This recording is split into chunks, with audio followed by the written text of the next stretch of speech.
retrouve pour une nouvelle vidéo update lecture. Et donc on commence tout de suite avec Term and Condition de... Je vais pas vous dire, en fait je vous le dis jamais, je sais pas pourquoi là je veux vous le dire. Je vous fais un mini résumé en premier. Donc c'est le tome 2 de la saga Dreamland Billionnaire. Je vous avais déjà présenté le tome 1. Et donc là on suit... Ah oui, d'ailleurs j'ai préféré celui-ci au tome 1, il faut que vous le sachiez. Là on suit Declan qui est donc l'aîné des 3 frères. Il n'y a toujours pas le tome 3 qui est sorti, il sort en juillet, je sais. Et donc lui, pour avoir sa part de l'héritage, il faut qu'il se marie. Sauf que la prétendante que son assistante avait trouvée, finalement, lui il a dit non ça va pas le faire, la meuf elle est partie, enfin bon bref, tout ce qui était prévu tombe à l'eau le jour où il est censé présenter sa fausse fiancée du coup à tout le monde, notamment à son père, le donc son assistante dévouée dit sur un coup de tête c'est moi sa future femme. Et du coup, trop proximité forcée, trop fake dating, fake mariage. Excellent, super, j'ai adoré. Je vous dis ce que j'en ai pensé. J'ai mis 4,5 sur 5. J'ai dit, on va pousser ça un peu, non mais vraiment bien. Je l'ai préféré au tome 1. J'ai bien aimé les personnages, notamment Iris qui est vraiment attachante avec un caractère complexe et touchant. Declan est sombre, mais pas trop cliché, j'ai bien aimé. J'ai pas senti de longueur comme au tome 1, j'ai vraiment apprécié ma lecture. Ah oui, je l'ai acheté le jour de sa sortie. Faut que vous le sachiez, je suis un peu une malade mentale, je vous l'avoue. Mais j'étais très pressée de le lire. Je l'ai acheté, je l'ai lu. Je l'ai acheté le jour de sa sortie, je l'ai lu directement. Donc, qu'est-ce que je peux dire de plus que ce que je viens de dire ? Pas grand chose. À chaque fois, je veux en dire plus alors que c'est pas nécessaire.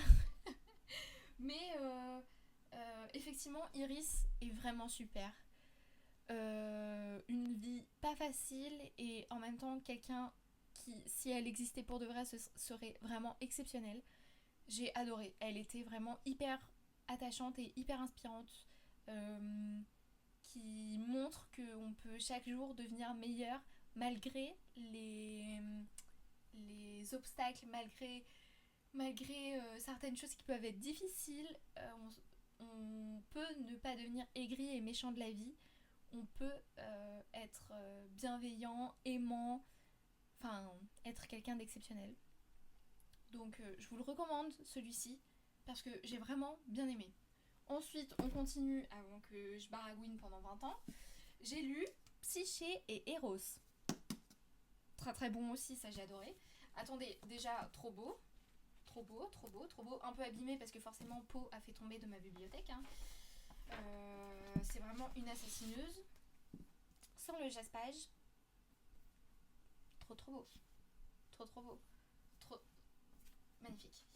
Et donc, je vous fais un petit résumé. Donc, c'est vraiment une interprétation du mythe de Psyché et Eros. Donc, en gros, Eros fait partie des dieux de la mythologie originelle. Disons que c'est l'un des dieux qui est arrivé en premier avec Gaïa. Enfin, bon, voilà, je vais pas vous en dire 12. Et lui, donc, c'est Cupidon. Eros, c'est Cupidon. C'est la même personne. Et donc, Psyché, en fait, à la base, c'est une mortelle, c'est une humaine. Et Cupidon, lui, enfin, Eros, c'est un peu un sous-fifre de Aphrodite. Et Aphrodite, elle aime que les gens la vénèrent, qu'ils aillent lui mettre des offrandes à ses temples, surtout les filles qui doivent bientôt se marier.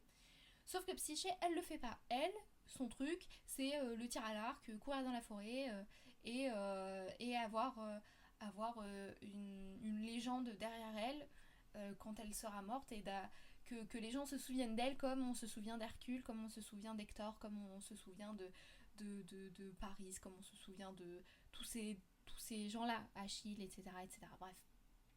On parle d'Achille d'ailleurs, parce que elle, en fait, elle serait de la même époque qu'Achille. Bref.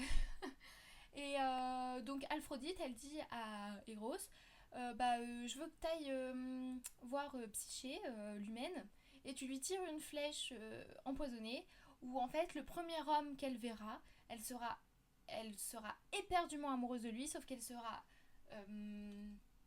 séparée de lui toute sa vie. Elle ne le verra jamais et elle souffrira le martyre de ne pas pouvoir être avec l'homme qu'elle aime. Sauf que Eros, c'est un imbécile, il se pique avec la flèche. Et sauf que la première personne qu'il voit, c'est Psyché. Donc, il est éperdument amoureux d'elle, sauf qu'il ne peut pas la voir. Sauf que Eros, il a le pouvoir de se changer en animal. Donc en n'importe lequel, un chat, chien, canard, dauphin, peu importe, lion, peu importe. Et donc, il va enlever Psyché. Il va lui faire croire que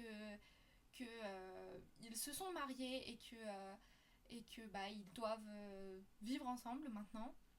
Et que maintenant c'est sa destinée. Bon, il arrive à lui trouver plein de prétextes pour qu'elle reste vivre avec lui. Et donc elle va rester avec lui, sauf que elle n'a jamais le droit de le voir dans sa forme humaine entre guillemets. Il a une forme humaine, donc ils ne peuvent se voir le jour que quand il est sous la forme d'un animal. Et la nuit, ils se retrouvent tous les deux dans le noir, jamais de lumière. Sauf que vous vous doutez bien que ça va pas durer 1000 ans et que forcément elle voudra le voir. Donc je vous en raconte pas plus, mais va se passer plein de choses parce que Eros va essayer de mettre fin à la malédiction en manipulant un peu Psyché. Dans quel contexte elle va essayer de le voir, pourquoi, qu'est-ce qui va se passer après, toutes les conséquences de tout ça et comment deviendra-t-elle la fameuse Psyché autre que la Psyché mortelle. Elle deviendra Psyché comme on la connaît nous. Bon bref, je vous en dis pas plus. Et donc j'ai mis 4,5 sur 5. J'ai mis vraiment bien. J'ai bien aimé ma lecture qui change de d'habitude, qui est assez adulte, des chapitres courts qui permettent de ne pas s'ennuyer malgré les pages de description. J'ai beaucoup aimé les personnages.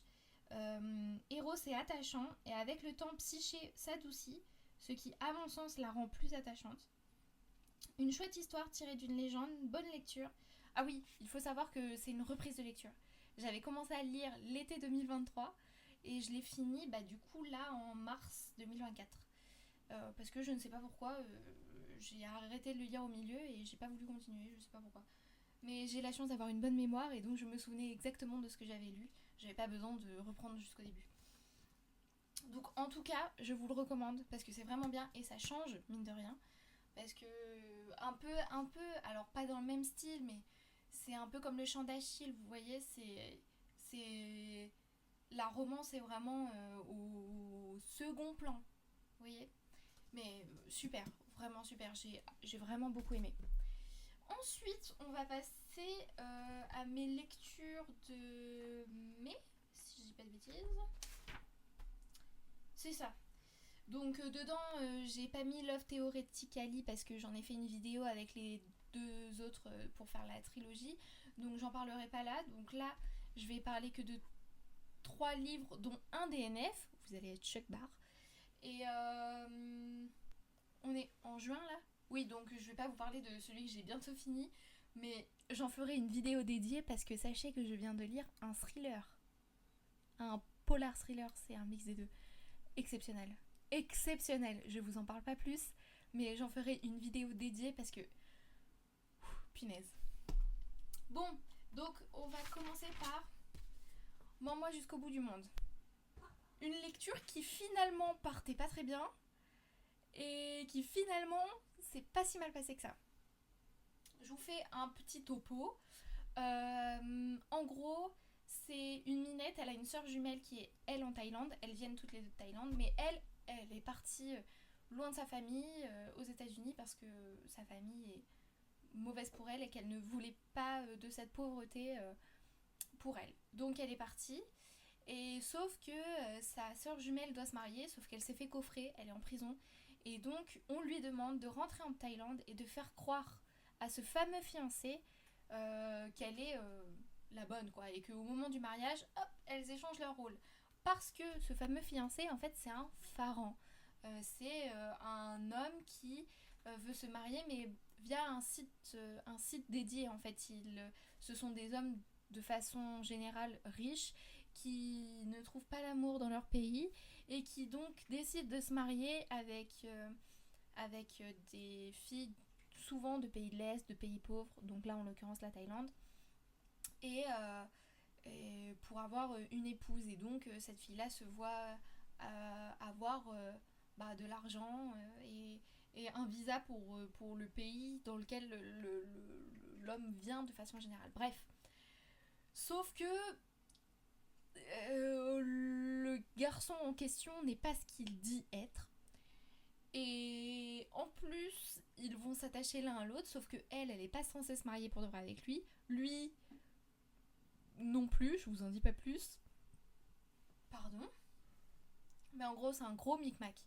Et je tiens à dire que dans mon avis, ça a compté parce que le résumé ne dit pas du tout ça. Moi, je m'attendais à un truc comme d'hab, un truc trop fake dating, machin, ils étaient pas censés se marier, mais au final, ils s'aiment et ils se marient. Je m'attendais à un truc assez simple comme ça, et finalement, rien. Enfin, si, un peu à voir, mais pas tellement non plus. Je me suis un peu fait avoir par le résumé, ils aiment bien faire ça, c'est pas cool. Et du coup, au début, j'ai pas du tout aimé. Bah, attendez, je vous lis ce que j'ai écrit. Le début, j'ai eu beaucoup de mal. La personnalité des persos, plus le contexte du pourquoi du comment ne me plaisait pas. Puis au fur et à mesure, je me suis attachée aux persos et à leur histoire. Et je voulais lire la fin. Écriture simple, mais plutôt fluide. Sympa, mais pas la lecture de l'année. Donc j'ai mis 3,75 sur 5. Ce qui est pas si mauvais que ça. Mais vraiment parce que la fin était vraiment chouette. Par rapport au début où j'étais en mode... Oh non, c'est pas du tout ce que je voulais. Déjà, les personnages, j'aimais pas du tout leur caractère. Des gens aigris et tout, etc. Alors ça s'améliore au fil du livre, mais au début, j'aimais pas du tout. Et en plus, que je me rende compte que ce que j'avais lu sur le résumé correspondait pas à ce qui était en train de se passer, j'étais en mode... Mais c'est pas ce que je voulais. Donc au début, j'étais hyper réticente. J'étais en mode, oh, ça me saoule, c'est pas ce que je voulais et tout. J'ai quand même continué de lire. J'ai bien fait. Parce que finalement, la suite m'a vraiment beaucoup plu au fur et à mesure de l'histoire. Je m'attachais de plus en plus. L'histoire m'intéressait de plus en plus. Et je trouvais ça beaucoup mieux au fil de l'histoire. Donc, pas lecture de l'année, mais finalement, chouette. Finalement. Donc, alors effectivement, hein, la couverture donne pas très envie. Mais c'était franchement pas mal, franchement. Ensuite, je vais vous parler... Est-ce que je vous parle du livre que j'ai DNF?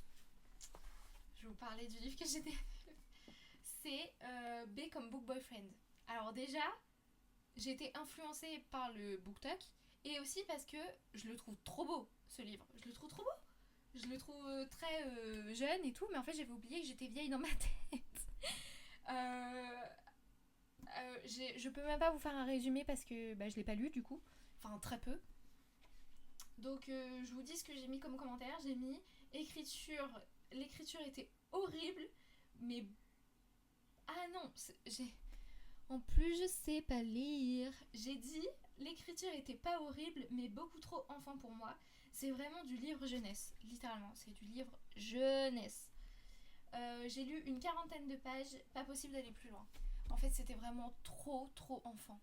Vraiment trop enfant la manière d'écrire, en fait. C'était... Et même le comportement des personnages qui étaient censés être à l'université. J'étais en mode, mais moi, à l'université, je suis pas comme ça. Pourquoi on a l'impression qu'ils ont 15 ans, quoi? Même quand j'avais 15 ans, je n'étais pas comme ça. Enfin, les personnages étaient pas horribles en soi, hein, ni hyper clichés, mais juste la manière d'écrire, la manière de parler des personnages, etc. C'était trop enfant. Vraiment trop enfant. Ça m'a pas plu du tout. Et j'ai pas pu continuer en fait. Parce que vraiment, Et pourtant, c'est tellement rare que je ne lis pas un livre entier. Mais c'est quand même le deuxième depuis le début de l'année. Hein. L'année dernière, ça m'est pas arrivé une seule fois. Et d'ailleurs, je crois que c'est la première année où je ne finis pas deux livres dans la même année. Enfin bon, bref. J'essaye de le revendre sur Vinted, mais les gens veulent pas me l'acheter. Alors qu'il est neuf, il a aucun accroc, rien. Il est neuf de chez neuf. Mais bon, je pense que je vais baisser son prix du coup. Je vous mettrai mon Vinted d'ailleurs dans la description si vous voulez l'acheter. Je vous l'ai pas bien vendu. Mais d'ailleurs, il y a écrit ce roman pour jeunes adultes contient des scènes de sexe explicites. Alors, doit y avoir des scènes de sexe, que je n'ai pas lu du coup. Mais jeune adulte, non. Jeunesse, oui. Donc, bon. En tout cas, moi, ça m'a pas du tout plu. Et du coup, je suis un peu rassurée de l'avoir acheté sur Vinted parce que je l'avais moi-même acheté sur Vinted. Heureusement. Et du coup, pour finir sur une très bonne note, cette vidéo, ça s'appelle Le chant des cigales après la pluie. Alors, c'est un tout petit livre. Super. Excellent. Alors, attendez, je vous fais un mini résumé. C'est un roman bien-être. Vous voyez, le prix du roman bien-être. En gros, c'est une jeune trentenaire, Christine. C'est vraiment la random girl. C'est. Je viens de placer des mots en anglais. J'ai envie de me frapper. Mais c'est vraiment une meuf random de ouf. C'est la fille moyenne, un peu en surpoids, mais vraiment, sa vie est lambda de ouf. Elle va au boulot, elle rentre chez elle, elle regarde la télé, elle dort. Elle se réveille, elle va au boulot, elle rentre chez elle, elle dort. Et ça, tous les jours de sa vie, aucun retard, aucune...